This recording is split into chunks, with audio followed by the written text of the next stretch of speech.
Putin's nuclear threats have finally gone too far, and now even China is telling him to knock it off. On November 19th, Putin updated Russia's nuclear doctrine, declaring that any large attack, nuclear or conventional, could justify a Russian nuclear strike. He even warned that Russia could nuke Ukraine and its allies, like the US or UK, if they keep supporting Kyiv. It was meant to scare the West into backing down. But instead of intimidation, Putin got a slap on the wrist from China. Yes, China has had enough of Putin's reckless nuclear rhetoric and just issued its strongest warning yet. Stop threatening nukes, or there will be consequences. Coming from one of Russia's few remaining allies, this warning is a major blow to Putin's image and his already shaky relationship with Beijing. So why is China so fed up? And what does this mean for Russia's future? Let's get into it. We begin with the warning. On November 4th, Politico reported that Chinese President Xi Jinping had levied his most direct criticism of Putin's special military operation yet. This initial warning came just a couple of weeks before Russia made its new nuclear doctrine official, but it seems Xi may have had an inkling of what was coming. Xi told Putin that he shouldn't resort to using nuclear weapons to topple Ukraine. He even called on Olaf Scholz, the German chancellor, to push for peace talks between Ukraine and Russia as soon as possible. In a statement published by Xinhua, which is China's state news agency, Xi said that the entire international community must jointly oppose the use of or the threats to use nuclear weapons. He added that the entire world should advocate that nuclear weapons cannot be used, a nuclear war cannot be waged, in order to prevent a nuclear crisis. On the surface, that seems like a fairly general call to all nuclear-capable nations to simmer down. However, Russia is the only nation capable of launching nuclear strikes that is making threats right now. So it's easy to see this as Xi indirectly sending a message to Putin that he needs to calm down on the rhetoric. Xi didn't go so far as to tell Putin that it was time to withdraw, but again, the indirect nature of the Chinese approach comes through. Xi's call for Scholz to oversee peace talks is another veiled message to Putin that it's about time he ended his special military operation. These veiled warnings showed that Beijing was becoming increasingly wary of Putin's apparent desire to rely on Russia's vast nuclear arsenal to get its way. But as we now know, Putin didn't listen. By November 19th, he had a new doctrine in place that served as a clear threat to the US, UK, and France, all nuclear-capable nations, that he would launch against them and Ukraine if he felt pushed to do so. President Xi wasn't happy. And that's what pushed Beijing to issue its final warning to Russia. On November 29th, 10 days after Putin made Russia's new doctrine official, the Chinese Foreign Ministry held a press conference through which spokesperson Mao Ning made China's nuclear position clear. China is paying close attention to the nuclear risks triggered by the Ukraine crisis and has reiterated time and again that nuclear weapons should not be used and nuclear war must not be fought, she said. Mao added that China is encouraging all parties to remain calm and exercise restraint amidst reports that the US is considering returning nuclear weapons to Ukraine as part of a deterrent measure against Russia. Joint efforts are needed to cool down the situation through dialogue and consultation to reduce strategic risks. Through these two warnings, we see China trying to maintain its supposedly neutral standpoint in relation to the war. Only that maintenance is tinged with a little fear. Perhaps Beijing believes that Putin is starting to teeter over the edge with this latest round of nuclear threats. And if that's the case, China doesn't want to even consider being on the side of the country that plunges the rest of the world into a nuclear war. Will the Kremlin listen to China's concerns? It may have to. After all, China is believed to have expressed its desire for Putin to rein in his nuclear rhetoric as far back as July 2023. That's the month that The Guardian reported that Xi had held a private conversation with Putin during a state visit to Moscow in which he urged Russia's leader against using nuclear weapons in Ukraine. At the time, the Kremlin was quick to dispel these rumors. "No, I can't confirm it," Putin mouthpiece Dmitry Peskov said, when reporters asked if Xi had delivered an anti-nuclear message during his trip to Moscow. But that denial doesn't mean much. Russia uses propaganda and subterfuge to try and subvert any news that it doesn't like entering the media. The odds are that Xi did deliver a warning back in July 2023 to Putin behind closed doors. Russia didn't listen. Now, China is going a lot more public with its warnings, meaning Russia can no longer claim not to have received or heard them. It's a very clever move by Beijing. Its warnings let Russia know exactly where it stands on the nuclear issue. They also allow China to loosely align itself with the Western powers being threatened by Russia's new doctrine in calling for Putin to de-escalate. China has gone public with its warnings to Putin. That leaves us with some questions. Why has it chosen now to deliver that final warning? And what does this mean for Russia and its relationship with China going forward? It's here where things get a little complicated. In the immediate sense, China issuing its anti-nuclear warnings to Russia suggests that there's at least a slim prospect that Putin will lose China's support if he continues down this nuclear warpath. That may seem like a strange claim to make, seeing as the two countries have previously proclaimed that they have a no-limits partnership. However, there were already signs that this partnership was struggling long before China delivered its final warning to Putin. For instance, a joint statement released by China and Russia in May 2024 conveniently omitted any mention of the supposed no-limits partnership between the pair. That was notable given that the statement commemorated the 75th anniversary of the two countries establishing diplomatic relations. Putin's visit to Beijing in May 2024 also offered hints that the relationship between the countries is starting to get frosty. Putin enthusiastically claimed that he and Xi were as close as brothers during the visit. Xi, on the other hand, called Putin a good friend and a good neighbor. A positive statement, of course, but it's telling that Xi doesn't consider Putin a brother, but rather a friend. It's a lot easier to break ties with friends than it is with family. All of these little signs of splits in the relationship are bad news for Russia.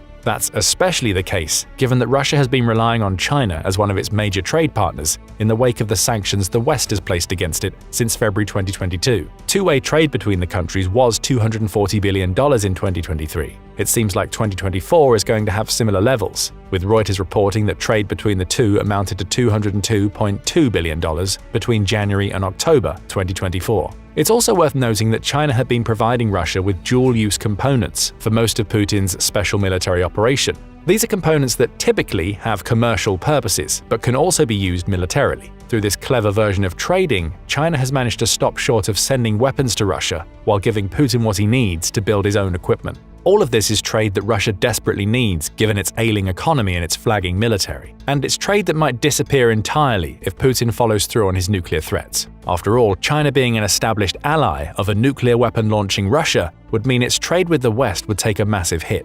Xi's warnings to Putin thus carry a financial element. Stop with the nuclear rhetoric, or China may be forced to take the billions of dollars it's pumping into Russia's economy elsewhere. That's worrying enough for Putin. But as concerning is the fact that Russia's new nuclear doctrine is at complete odds with how China approaches its nuclear weapons. In Putin's perfect world, he'd be able to rely on China to bolster his nuclear threat against the West. Not that his threat needs much bolstering. As of July 2024, Russia maintains a nuclear arsenal of 5,580, according to the Arms Control Association. Around 1,500 of those nukes are strategically deployed, with 4,380 tactical nukes and 1,200 in the midst of being retired, making up the numbers. Still, adding China's 500 nuclear weapons to that tally, along with the extra 1,000 it's anticipated to build between now and 2035, would add even more credence to Putin's nuclear threats. The problem is that China's nuclear philosophy doesn't match Russia's. China maintains a no first-use policy, meaning it will absolutely refuse to use nuclear weapons unless another country attacks it with nukes first. It's had that policy since it became nuclear capable in 1964,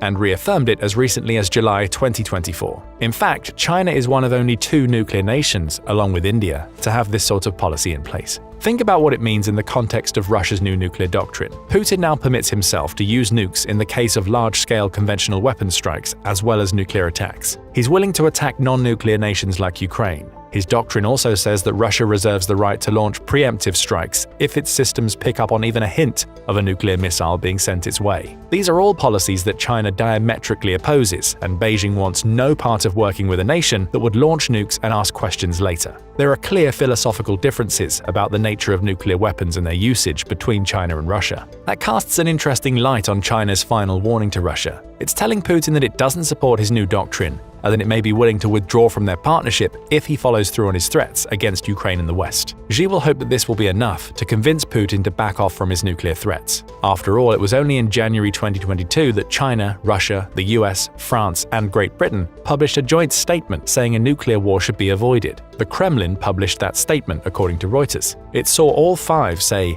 "We affirm that a nuclear war cannot be won and must never be fought. As nuclear use would have far-reaching consequences, we also affirm that nuclear weapons, for as long as they continue to exist, should serve defensive purposes, deter aggression, and prevent war." A little over a month later, Putin launched his special military operation. And so much of what's come out of his mouth in the nearly 3 years that have followed runs counter to the spirit of this joint statement. China clearly wants Russia to stop making nuclear threats, and it's getting closer and closer to limiting its support of Russia to make Putin see the light. So we see philosophical differences and signs of splintering in China's relationship with Russia that were forebears to Beijing's final warning. China may be subtly indicating that it's going to end its relationship with Russia if Putin launches a nuke. But there's another side of this coin. China is concerned about Russia, of that there is no doubt, but it's also concerned for itself. After all, its closeness to Russia means that it will essentially be treated as an accomplice by the West if Putin uses nukes. That's something that Beijing simply can't afford. And again, there are signs that China is wary of how the West would respond if Russia launches a nuke. Take what's happening in the Indo-Pacific as an example.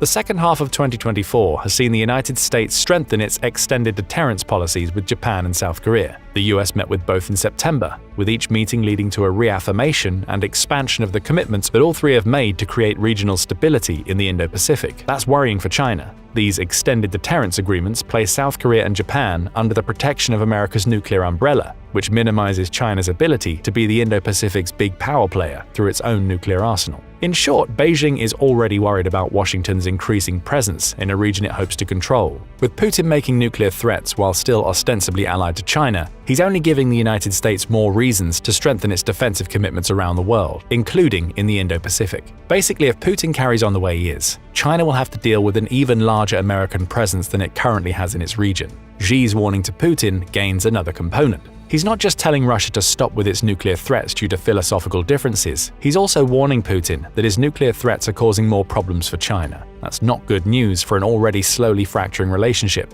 with China being more likely to abandon Russia than it is to sit back and allow Putin's policies to affect its position in the Indo-Pacific. Other American policies will also concern China, especially when it comes to sanctions. The United States and its Western partners have used sanctions to great effect against Russia. Castellum says that the West placed 19,535 sanctions on Russia, in addition to 2,695 it had in place before the war, between February 2022 and August 2024. More have followed. The most recent batch of US sanctions affects Russian banks that deal with international transactions, including those the country relies upon to handle key oil and gas sales. That move has been devastating for Russia's economy, as highlighted by the ruble cratering to a new low of 114 against the US dollar on November 27th. Russia has relied on China to work around these sanctions for much of the war, but Beijing hasn't escaped unscathed from this decision. Back in May 2024, the United States imposed sanctions on over a dozen Chinese companies that it believed were supporting Putin's war in Ukraine.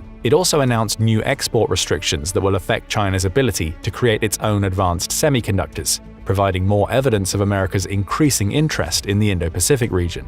China is also facing up to the prospect of dealing with extensive tariffs when President-elect Donald Trump takes office in January 2025. Of course, Beijing isn't happy with Washington over these sanctions and tariffs, but it also knows that it's being targeted in part because of China's relationship with Russia. Outgoing US Secretary of State Antony Blinken made that much clear during his April 2024 visit to Beijing, when he accused China of helping to fuel the biggest threat to Europe's security since the days of the Cold War. That wasn't an idle claim. The US truly believes that China is causing more problems than it's solving by working so closely with Russia, and it's willing to use sanctions and tariffs to curtail that relationship. China will obviously take note of all this, and with Putin's nuclear doctrine changes, it'll also know that Europe's security situation is even more fragile than it was when Blinken made his April claim. A Russia that keeps moving closer to the nuclear button is one that puts China at risk of even worse sanctions and tariffs. That's simply something that China cannot afford. After all, America is an even bigger trading partner for China than Russia. In 2023, two-way trade between the US and China typically sat at around $45 billion per month, hitting a high of $57.62 billion in October. If we assume a conservative $45 billion per month figure, that means two-way trade exceeded $500 billion last year, around $260 billion more than two-way trade between Russia and China. Statista's figures for the first 9 months of 2024 suggest that the monthly average between the US and China will be even higher. The two countries cracked $51 billion 3 months in a row between July and September 2024, with the festive period likely to see those numbers rise even higher. Why does that matter? It shows us that the United States is a far more valuable trade partner to China than Russia has ever been. And it's not even close. Trade with the US is around double that with Russia for Beijing. If Putin's nuclear doctrine and his constant threats don't stop, China may be forced to face the prospect of the US cutting back on that trade. That already seems like the case with looming tariffs. But Xi will hope that this final warning to Putin will be enough to allow China to negotiate a better deal with Trump when the president-elect enters office. Simply put, Putin is screwing up China's most lucrative relationship. Xi can't have that, so he's warning Putin to stay away from the nukes. It's also why China has steered clear of the cooperative defense pact Russia has created with North Korea. That pact makes China uneasy, While Russia and North Korea deepen their ties, vowing to resist what they call the US-led West in the process, China is more worried about its influence. It sees Russia encroaching, undermining its own ability to coerce North Korea into actions it prefers. What's clear here is that Beijing is starting to see Russia as a threat. Putin's nuclear rhetoric and his new doctrine make Xi uneasy because both run counter to how China approaches nuclear weapons. China is also very wary of worsening its shaky relationship with the US over Russia's actions. Whether Xi would say it or not, China needs American trade so much that it can't afford to take Putin's side. That's why it's delivered its final warning, albeit one loaded with implications, to Russia. Stop the nuclear threats, or Beijing will have to pull away from Moscow. Still, there's one more possibility that we have to consider. All of this posturing from Beijing could merely be a smokescreen to distract from the fact that China actually does support Russia in its nuclear approach. That's the argument put forth by The Coming Collapse of China author Gordon G. Chang in an opinion piece published by The Hill. Chang says that China's support of Russia throughout Putin's special military operation is indicative of two nations that still have very strong ties. China's nuclear admonishments are merely surface level, Chang suggests, because Xi sees in Putin a man who's bold enough to do what he can't do himself, disrupt the Western-led international system. Chang says China and Russia see the world in the same way. They've also both identified the United States as their enemy, meaning there's a possibility that China would choose Russia over the US regardless of the trade implications. Chang also points to China making nuclear threats of its own in recent years. When Japan said that it would defend Taiwan against a Chinese invasion in July 2021, Xi broke out the nuclear rhetoric. He did the same when Australia joined AUKUS alongside the US and UK a month later. Make no mistake, China's president is not immune to throwing China's nuclear weight around when he feels it's necessary. The difference between Xi and Putin is that Xi seems to understand that he is merely postulating that his enemy's actions might lead to nuclear war. Putin is outright saying it while putting the mechanisms in place to allow him to launch nuclear warheads in non-nuclear circumstances. That's a massive concern to a Chinese president who has ambitions to influence global geopolitics in his own way. It's also the reason China delivered its final warning to Putin. But what do you think about the relationship between China and Russia right now? Has Putin's new nuclear doctrine driven a wedge between the two nations that can't be removed? Will we see President Xi do an about-face on his support for Putin if Russia's leader leans even more heavily into his nuclear posturing? Tell us what you think in the comments, and thank you, as always, for watching.